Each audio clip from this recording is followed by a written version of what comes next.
Hello everyone, welcome to exam form academy. Exam form academy के आज इस video में देखेंगे यूपीपीसीएल एग्जाम हुआ है जो stenographer, RO, ARO, office assistant, कई एग्जाम यूपीपीसीएल के हुए हैं। तो उन सभी एग्जामों में आपको टाइपिंग करना है। रिटन एग्जाम के बाद टाइपिंग करना है। स्टेनोग्राफर का रिजल्ट आ चुका है। आरओ एआरओ की आंसर की और ऑफिस असिस्टेंट की आंसर की आ चुकी है। तो इसके बाद आप सभी जो जो स्टूडेंट सिलेक्ट होंगे उनका टाइपिंग किया जाएगा, टाइपिंग के लिए बुलाया जाएगा।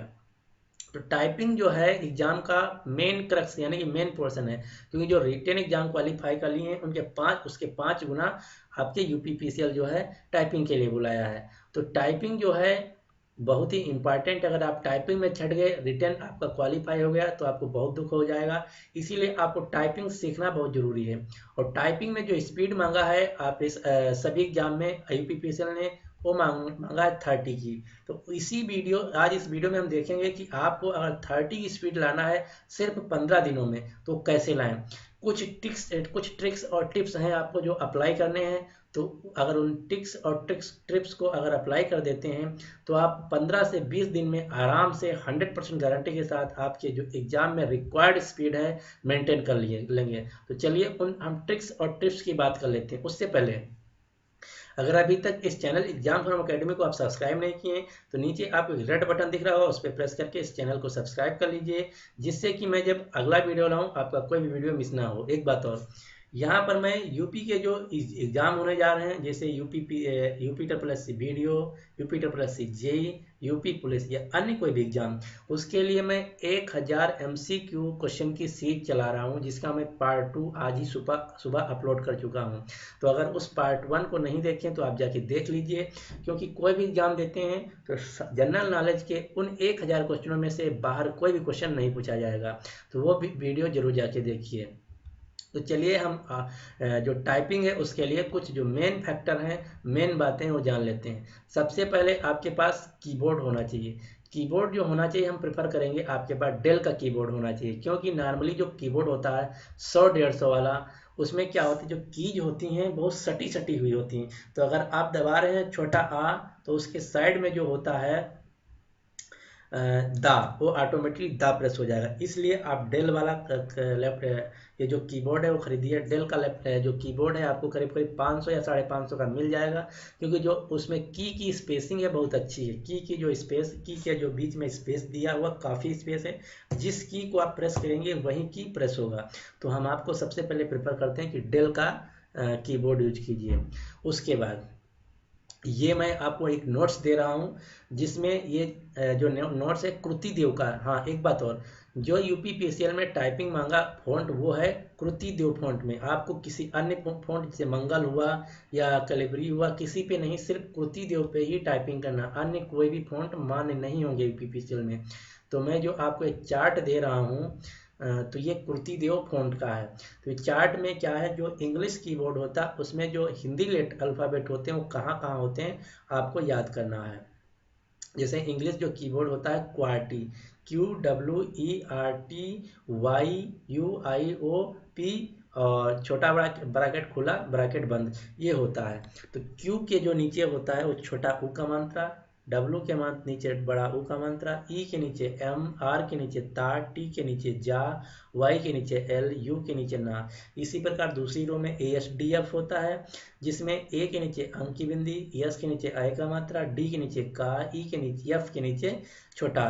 तो ये आपको सबसे पहले 2-3 दिन लगातार की याद करना कि किस की पे हमारा हिंदी का लेटर कौन सा होता है। जब आपको ये 3-4 दिन के अंदर की और उनका राइट पोजीशन की किस की पे हिंदी का कौन सा लेटर हो तैयार हो जाए, तब आपको करना है स्टार्ट टाइपिंग। अब टाइपिंग के लिए अन्य कुछ ट्रिक्स हैं, उनको हम बताते हैं आपको।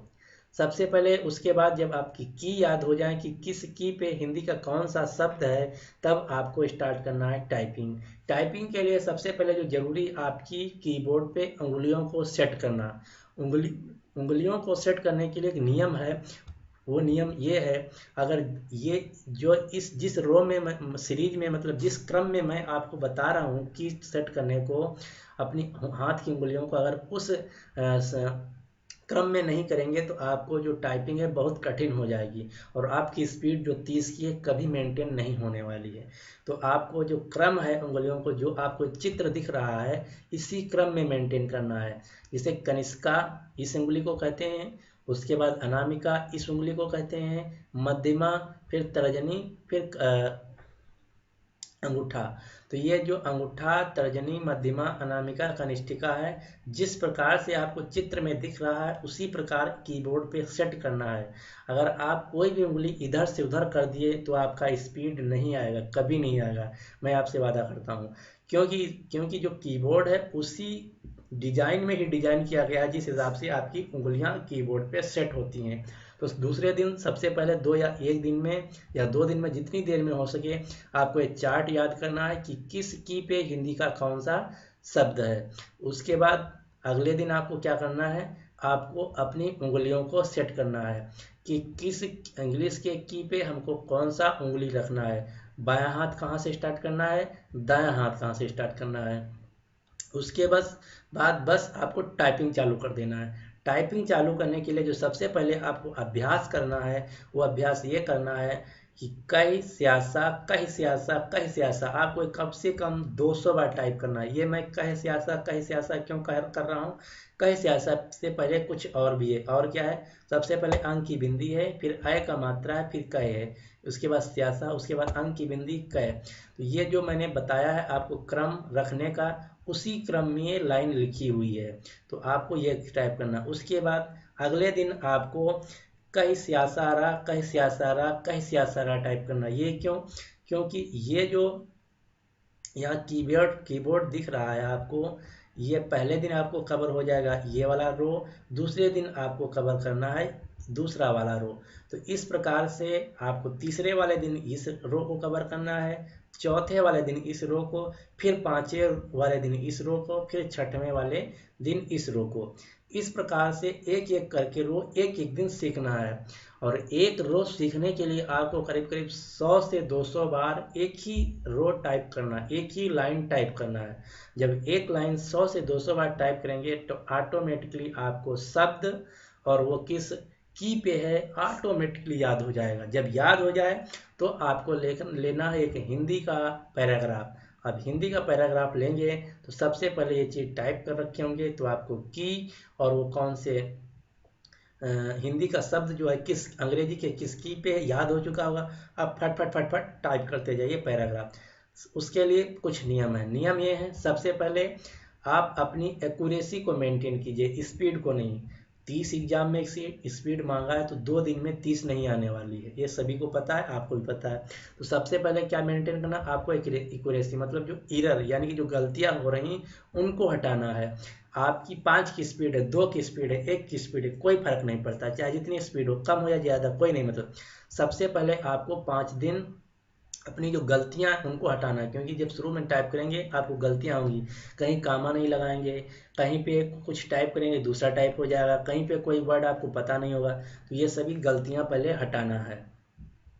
5 दिन आपको बिना स्पीड का ध्यान में रखे हुए ये सभी गलतियां हटाना। जब गलतियां सभी हट जाएं और आपको कीबोर्ड पूरा रट जाए ये वाला, तब आपको करना है टाइपिंग स्टार्ट प्रॉपरली मतलब अब आपको देखना है गलतियां भी ना हो और आपका स्पीड भी मेंटेन हो। अब अगले छठवें दिन से आपको स्पीड को भी देखना, पहले आपको गलती देखना है सिर्फ, उसके बाद गलती और स्पीड दोनों को देखना है। जब आपकी गलती और स्पीड दोनों सही हो जाएंगी तो ऑटोमेटिकली आपको स्पीड आ जाएगी। तो इस प्रकार से आप 15-20 दिन ये प्रोसेस अप्लाई कर लेते हैं तो उम्मीद करता हूँ कि आपको जो एग्जाम में 30 मांगा है, 30 नहीं 35 प्लस आपकी स्पीड हो जाएगी। दूसरी बात, एग्जाम में स्पीड जो मांगा वो 30 की स्पीड मांगा है, तो आपको घर पे जो स्पीड होनी चाहिए 40 प्लस होनी चाहिए। अगर 40 प्लस स्पीड नहीं ला पाते हैं तो मतलब अभी कमी है, क्योंकि एग्जाम में जाते जाते वो 5 से 10% का जो स्पीड है ऑटोमेटिकली घट जाता है, क्योंकि एग्जाम में प्रेशर होता है, टाइम कम होता है, कीबोर्ड वहाँ दूसरा मिलता है, कोई ज़रूरी नहीं आपको जो यहाँ डेल का मिला वहाँ डेल का मिले। जो जिस टेबल पे आपका सिस्टम रखा होता है यहाँ उस टेबल पे नहीं होता। क्या आपका जो सिस्टम है और आपका जो बैठने का हाइट है वो कम ज़्यादा हो सकता है, क्योंकि आप घर पे सब कुछ अच्छी तरीके से प्रॉपरली मेंटेन कर लेते हैं। एग्ज़ाम में तो जैसा मिलेगा वैसा ही करना पड़ेगा। तो इस प्रकार से एग्ज़ाम में ऑटोमेटिकली 5 से 10% आपका जो है स्पीड घट जाता है। दूसरी बात, जो एग्ज़ाम में होता है एसएससी सीजीएल के, अभी एपीपीसीएल के एग्ज़ाम में कोई नोटिफिकेशन तो आया नहीं है, टाइपिंग का तो अभी कुछ नहीं पता। एसएससी सीएचएसएल का जो एग्ज़ाम होता है उसमें 10% जो एरर होता है वो मान्य होता है। अगर आप 10 एरर कर लेते हैं, 10% एरर करते हैं तो आपका 10% एरर मान्य है। तो यहाँ भी 10 से 15% आपका एरर मान्य होगा। यानी कि अगर आपकी टाइपिंग में 10% एरर है तो वो कोई मायने नहीं रखता, क्योंकि वो कंसीडर किया जाएगा। अगर 10% से ज़्यादा एरर आ रही हैं तो आपको मेंटेन करना, उसको सही करना है। ये थे सभी इम्पॉर्टेंट ट्रिक्स एंड टिप्स और फैक्टर जो कि आपकी यूपीपीसीएल एग्ज़ाम के टाइपिंग के लिए बहुत ही महत्वपूर्ण है। अगर आप ये वीडियो मैं जो बताया हूँ स्टेप, इस सभी स्टेप को प्रॉपरली फॉलो कर लेते हैं तो उम्मीद करता हूँ कि आपकी अगले 15 या 20 दिन में 30 से 35 स्पीड हो जाएगी। लेकिन इसके लिए आपको 5 से 6 घंटे टाइपिंग डेली करना पड़ेगा, क्योंकि स्टेनोग्राफर को का रिजल्ट भी आ चुका है, ऑफिस असिस्टेंट का रिजल्ट आने वाला, यूपीपीसीएल का जो काम है फटाफट हो रहा, तो कभी भी टाइपिंग के लिए बुला लिया जा सकता है। तो ये ध्यान रखिए, जो स्टेनोग्राफर वाले विद्यार्थी हैं उनको तो कभी भी बुला लिया जा सकता है, अगले 10 दिन बाद या 15 दिन बाद, क्योंकि जो टाइपिंग के लिए लेटर आएगा मेनली सिर्फ 7 दिन पहले आएगा। 7 दिन पहले बताया जाएगा कि आपको इस तारीख को यहाँ पे रिपोर्ट करना है इतने बजे। तो स्टेनोग्राफर वाले विद्यार्थियों के लिए समझो टाइम एकदम नहीं बचा है। और जो ऑफिस असिस्टेंट और आरओ वाले हैं उनके लिए मान के चलिए अभी 20 से 25 दिन हैं उनके पास, तो उनके पास काफ़ी समय है। स्टेनोग्राफर वाले विद्यार्थियों के लिए एकदम समय नहीं, तो आप टाइपिंग को बहुत जल्दी कीजिए।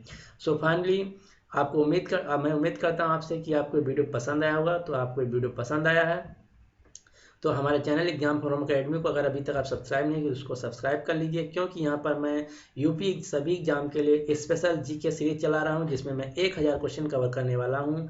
उसका मैं पार्ट 1 अपलोड कर चुका हूँ और बहुत से पार्ट आने बाकी हैं, जिसमें टोटल 1000 क्वेश्चन कवर करूँगा।